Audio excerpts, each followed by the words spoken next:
നമസ്കാരം. National broadcasting news India gulf അപ്ഡേറ്റ്സിലേക്ക് ഏവർക്കും സ്വാഗതം. വ്യാജ മദ്യം നിർമ്മാണം നടത്തിയ പ്രവാസികളെ പിടികൂടി കുവൈത്ത് പോലീസ്. പ്രതികൾ മദ്യം നിർമ്മിച്ചു വന്നിരുന്ന അബ്ദലയിലെ ഫാക്ടറി ഇതോടെ സീൽ ചെയ്തു. ഇവിടെ നിന്ന് വൻതോതിൽ സ്പിരിറ്റും വിവിധ മദ്യ ബ്രാൻഡുകളും കുപ്പികളും സ്റ്റിക്കറുകളും കണ്ടെത്തിയിട്ടുണ്ട്. ക്രിമിനൽ സുരക്ഷാ വിഭാഗം നടത്തിയ മിന്നൽ പരിശോധനയിലാണ് ഏഷ്യൻ സ്വദേശികളായ 2 പേർ പിടിയിലായത്.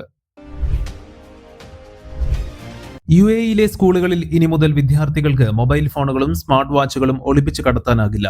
ഇവ കണ്ടെത്താനായി സ്കൂളുകളിൽ മെറ്റൽ ഡിറ്റക്ടർ സ്ഥാപിക്കും. പിടിക്കപ്പെട്ടാൽ വിദ്യാർത്ഥികൾക്കെതിരെ കർശന നടപടി സ്വീകരിക്കുമെന്നും അധികൃതർ അറിയിച്ചു. സൗദി അറേബ്യയുടെ തലസ്ഥാനമായ റിയാദിൽ അടുത്ത 5 വർഷത്തേക്ക് വാടക വർധന ഉണ്ടാകില്ല. റെസിഡൻഷ്യൽ, കൊമേഴ്ഷ്യൽ പ്രോപ്പർട്ടികളുടെ വാടക വർധന 5 വർഷത്തേക്ക് മരവിപ്പിച്ചുകൊണ്ട് സർക്കാർ ഉത്തരവിറക്കി. പൊതുജനങ്ങളുടെ ജീവിത ചെലവ് ഉയർന്ന സാഹചര്യത്തിലാണ് ഈ പുതിയ നീക്കം. സൗദി കിരീടാവകാശിയും പ്രധാനമന്ത്രിയുമായ അമീർ മുഹമ്മദ് ബിൻ സൽമാന്റെ നിർദ്ദേശപ്രകാരമാണ് ഉത്തരവ് നടപ്പിലാക്കിയത്. UAE മന്ത്രിസഭ പുറത്തുവിട്ട 2025-ലെ അവധിക്കാല പട്ടിക പ്രകാരം അടുത്തതും അവസാനത്തേതുമായ പൊതു അവധി ഡിസംബറിൽ UAE ദേശീയ ദിനത്തിനാണ് ലഭിക്കുക. ഡിസംബർ 2, 3 തീയതികളിലാണ് ദേശീയ ദിന അവധികൾ സാധാരണ സ്ഥിരമായി വരുന്നത്. അതനുസരിച്ച് ഈ ദിവസങ്ങൾ യഥാക്രമം ചൊവ്വയും ബുധനുമായിരിക്കും.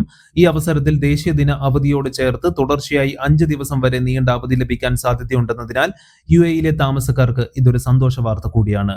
കൂടുതൽ വാർത്തകൾക്കായി നാഷണൽ ബ്രോഡ്കാസ്റ്റിംഗ് ന്യൂസ് ഇന്ത്യ കേൾക്കൂ.